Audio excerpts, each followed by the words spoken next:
বাবা মা বলছে নবান্ন চলো। আচ্ছা নবান্ন যাবে কেন, মানে কেন?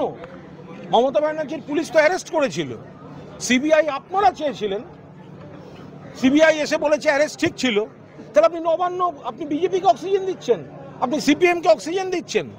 তো এই যে কুৎসাগুলো, সেগুলো আমরা কাউন্টার তো করবোই করবো, যে আমরা বলবো যে এখানে যা হয়েছে ঘটনা খারাপ, কিন্তু প্রশাসন যা করেছে, পুলিশ যা করেছে ঠিক করেছিল। কালকে বাবা মার প্রতি সহানুভূতি সম্মান রেখে বলছি, আপনি কেন তদন্ত নিয়ে পলিটিক্যাল স্টেটমেন্ট করছেন? আপনার আইনজীবীরা কোথায় গেলেন?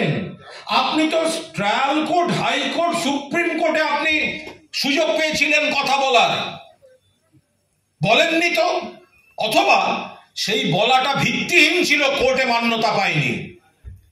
যাবজ্জীবন হয়েছে সঞ্জয় রায়ের, আমরা আত্মবিশ্বাসী। কলকাতা পুলিশ ট্রায়াল করলে ফাঁসির রায় আমরা করিয়ে আনতাম, কিন্তু বিচার হয়নি বলে আবার কিউআর কোড দেখিয়ে টাকা তোলার নাটক, এসব কিন্তু আর কোনোভাবে বরদাস্ত করা হবে না।